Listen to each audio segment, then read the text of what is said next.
Stories, Fables, Ghostly Tales.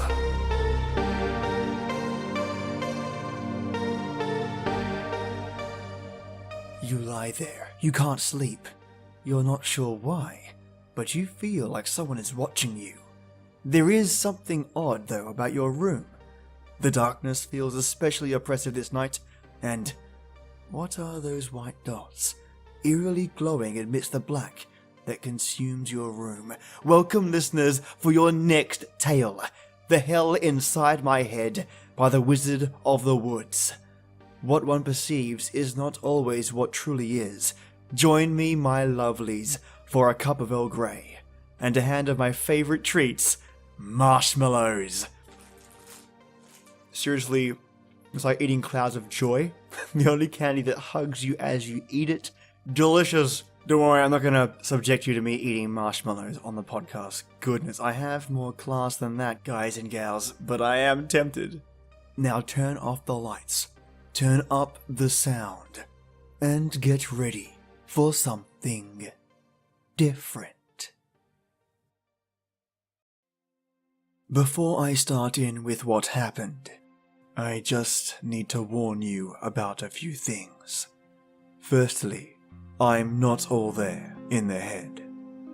I have schizophrenia, and have been on various medications for the past 14 years, with varying degrees of success. Each of them helped me a bit, but nothing substantial. Electroshock, attempted in desperation for a cure, instead exacerbated the condition, much to the dismay of both myself and the doctors. Secondly, I'm rather craven. Sure, I can handle normal stuff, snakes, spiders, etc. When it comes to anything else, though, I turn into a complete coward. Curl into a ball and wait for it to pass. With all that's happened, I doubt you'll be able to blame me.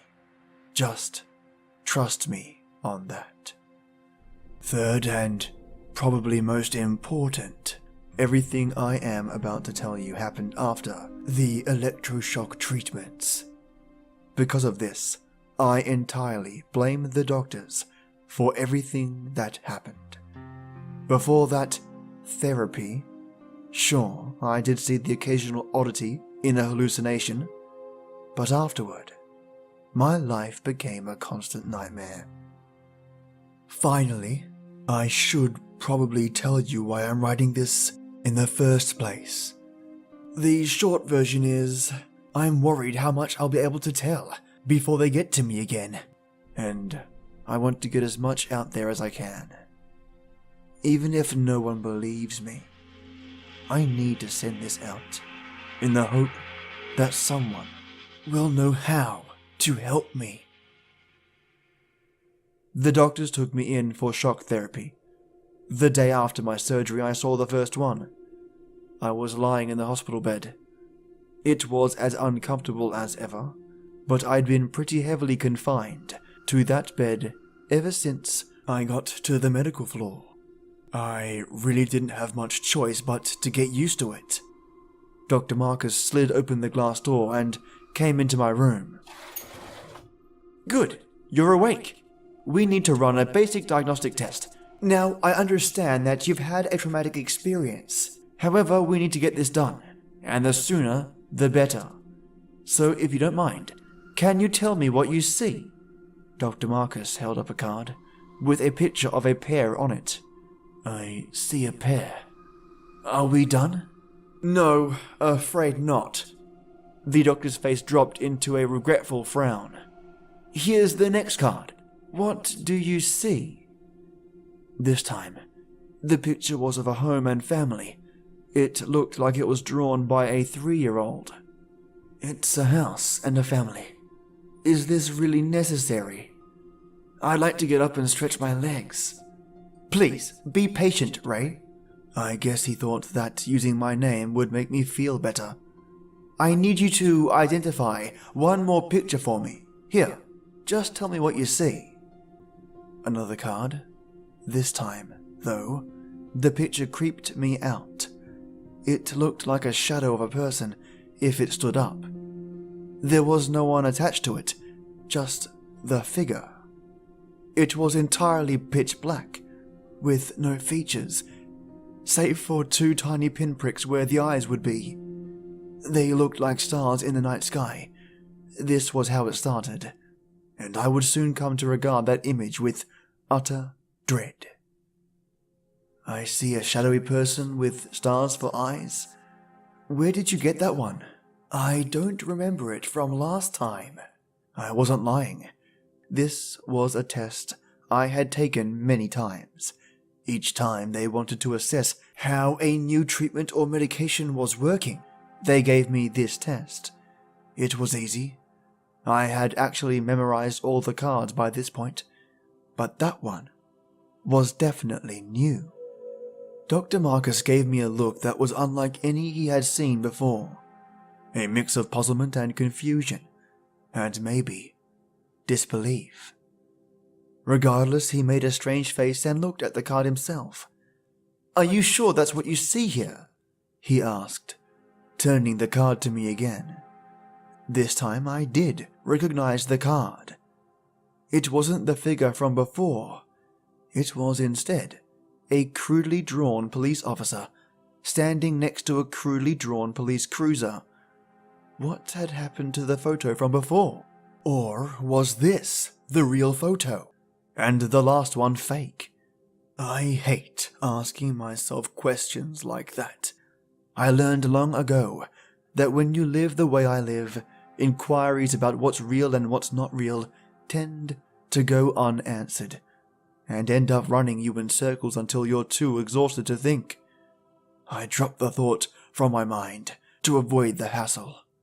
Dr. Marcus, however, was still waiting for an answer. I told him something I thought he would accept as a viable response. The shadow was the officer next to the police car. He saw right through my ploy. "It seems to me that you may be experiencing some unforeseen side effects. That's why we do this test, you know, to ascertain whether the treatment is an improvement or a detriment." I had already heard the speech and didn't care to listen to him beat a dead horse. In retrospect, I should have been more fair to him. He really was trying to help. I see that now. I was tired, though, and wanted to go back to my room, instead of spending another minute in that uncomfortable bed. Eventually, he finished his speech, wrote another prescription, and let me get up. I was happy to be walking out of there. My left leg had fallen asleep, but that was still less irritating than the speech I was given. Dr. Marcus opened my door and shuffled me inside, locking the door as he shut it behind me. I didn't mind. I actually liked my room, save for the monotone color scheme. Whitewashed walls occasionally interrupted by a smudge of crayon from some loony. Boring. The rest of the room was more to my liking. My bed was far better than the one I had been confined to before, and I had a small table that sat next to it, complete with an adjustable desk lamp. The table had a single unlocked drawer, which I was not allowed to have the key to. I didn't care, since the only thing in there were my sketches. I liked to draw, and that was the best place for me to hide them, so the other residents didn't get at them.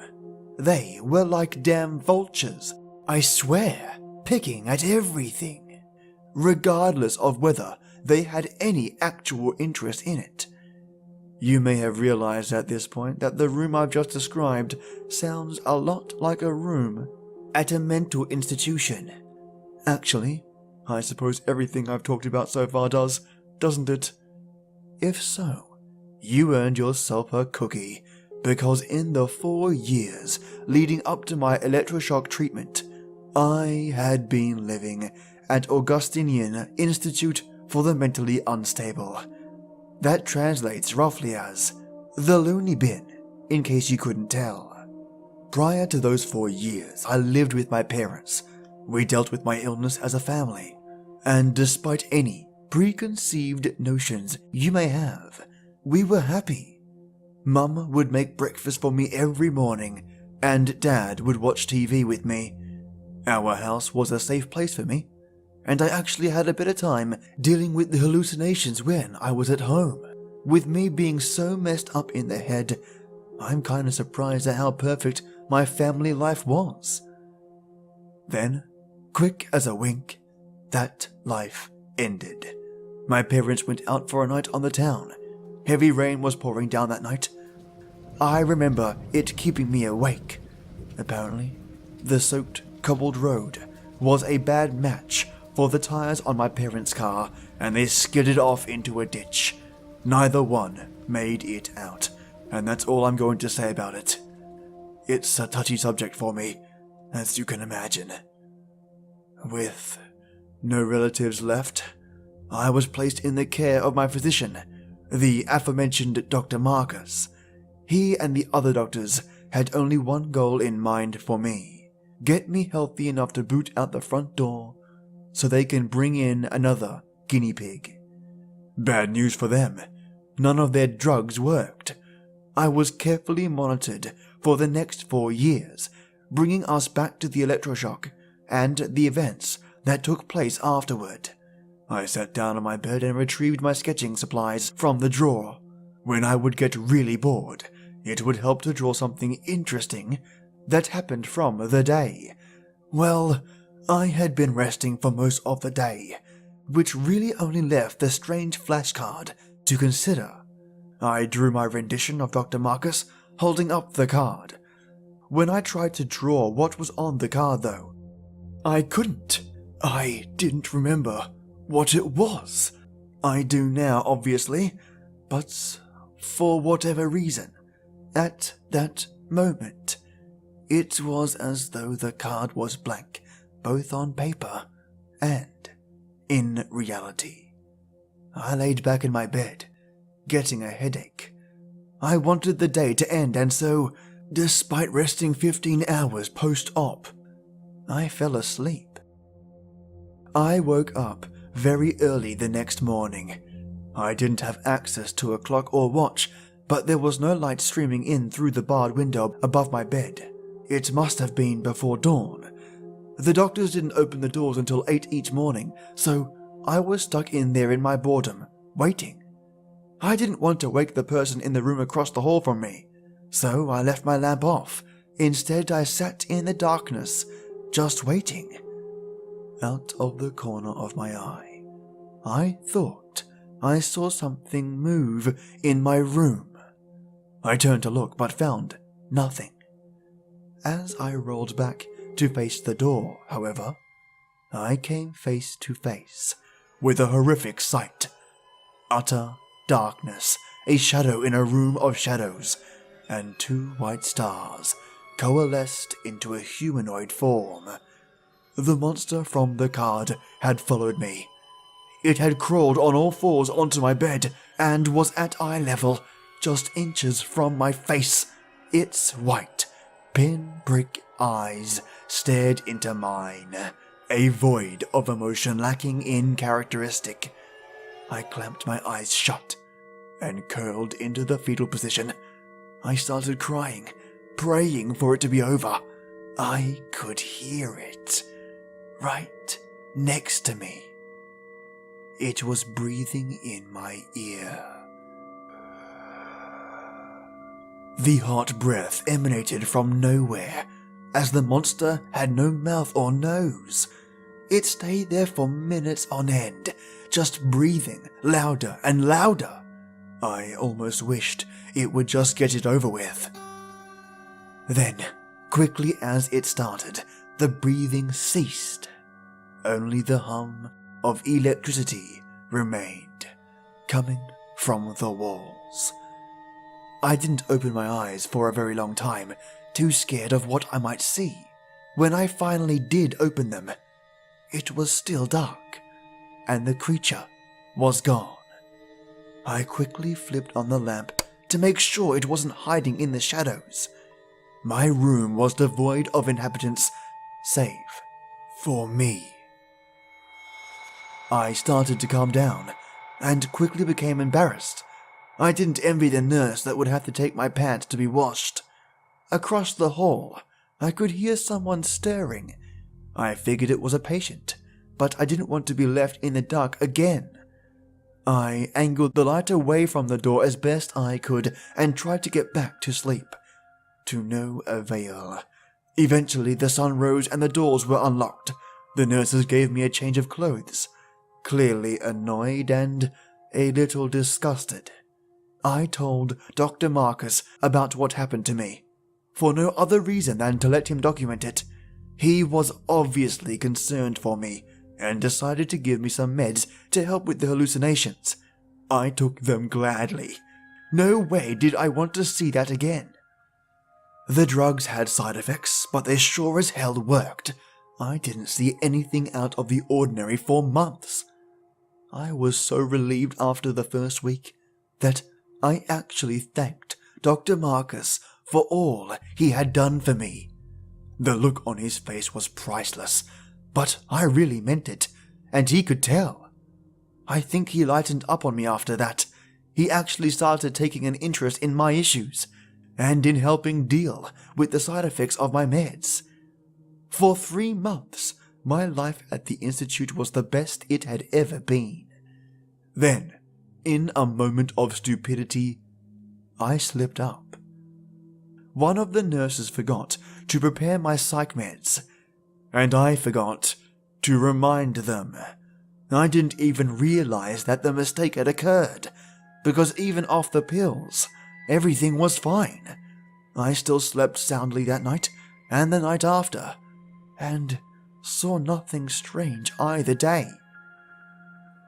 The third day of my meds, however, would prove to be a moment of clarity for me. I woke to the sound of my door being unlocked. I flipped on my lamp sleepily before opening my eyes. There wasn't a doctor standing there to greet me this time, just the open door. I got out of bed and stepped out into the hall. I turned and closed the door behind me, locking it back up. I looked down the hallway and froze solid at what I saw. I wasn't in the asylum anymore. I was in... I don't know. I can't adequately name the horror that now faced me. I always pictured hell as being fiery and smelling of brimstone. This wasn't hell. This was visceral. The hall had contorted into a fleshy mass. Horrible smelling fluids leaked from sores in the walls, and blood coated the squishy vein-covered floor. The doors to other rooms were replaced with sphincters, and down the hall I could see a figure standing with its back to me. I could hear it sobbing. I tried to turn around, but every muscle in my body locked. Something inside me knew that whichever was behind me would be far worse than what was in front of me. I looked back to the door to my room, only to find that it wasn't there. The intestinal tunnel I was in had overtaken the door. I could see the knob in the folds of flesh though. I thought, if I can just get back through the door, it will be all right. I don't know why. Out of pure horror, I concocted the notion that my room was a safety net. It was a stupid idea, but I tried it anyway. Nowhere else to go regardless, except toward the figure. That was the last thing I wanted to do. I tried to reach for the knob, and the flesh closed around it. I pulled through the slimy, squishy mess until I felt my knuckles touch the knob, and I took hold of it. The wall clamped down on my arm, crushing bone and trapping me there. The figure stood and turned to walk toward me, still sobbing.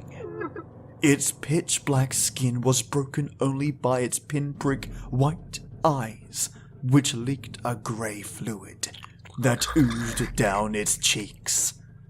The sobbing grew louder and louder, becoming like a banshee's wail, somehow echoing off the twisting walls of flesh. It stood perfectly still a few feet from me, and the grey slime continued to dribble out.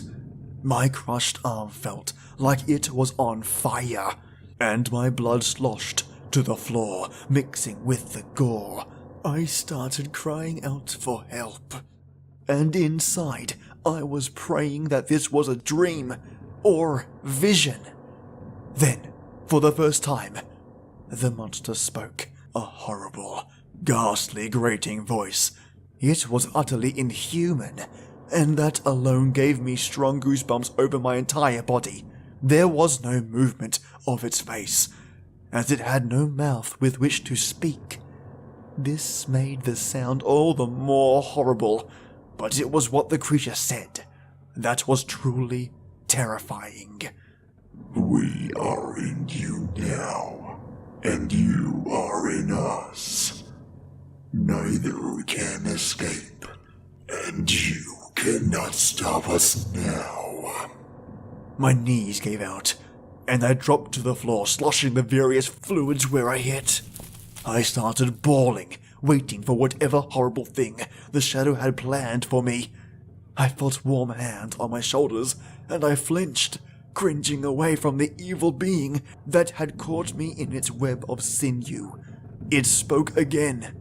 Ray, are you with us? Ray. I looked up to find Dr. Marcus, holding my shoulders, trying to help me. The hallway was normal again, as was my door. My arm had healed. Dr. Marcus pulled me to my feet, but I was still unable to stand well, and I was crying my eyes out as he helped me to his office.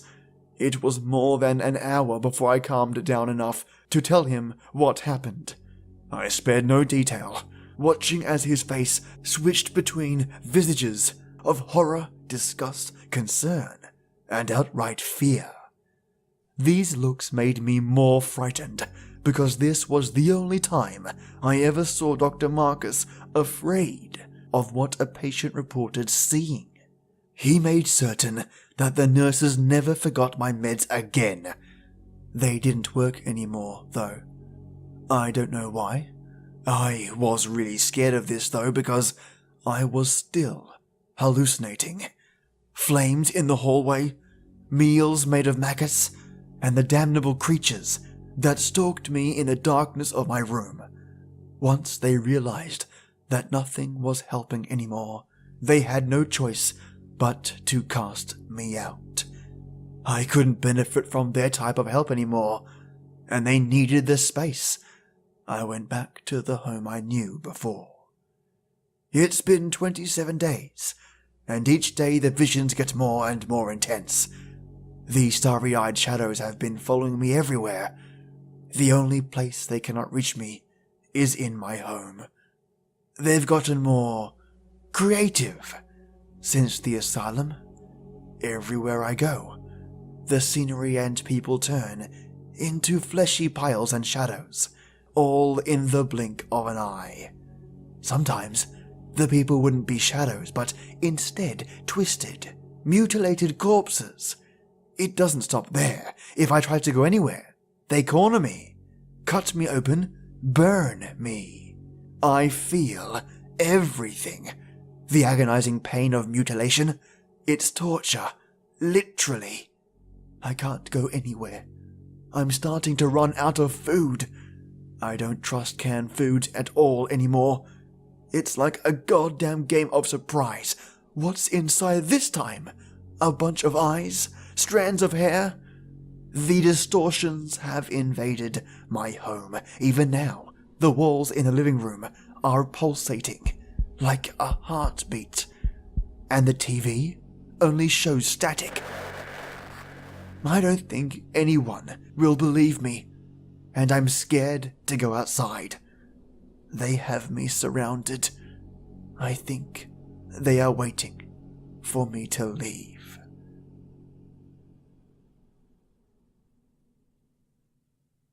This story written by TheWizardOfTheWoods. Yikes, that was one intense story. I read in the comments, which I'll link in the show notes, that schizophrenia was an inspiration or reference point for this story, and some of the commenters also mentioned that this story reminds them of their own schizophrenic hallucinations. That is both scary and amazing. The strange visions, hallucinations, and imaginary beings. In this case though, how do they separate fiction from fact? What is the creature waiting, sobbing, and coming closer to him? If the pills don't work here, what is our protagonist to do? Any advice from my lovely ghouls and ghouls?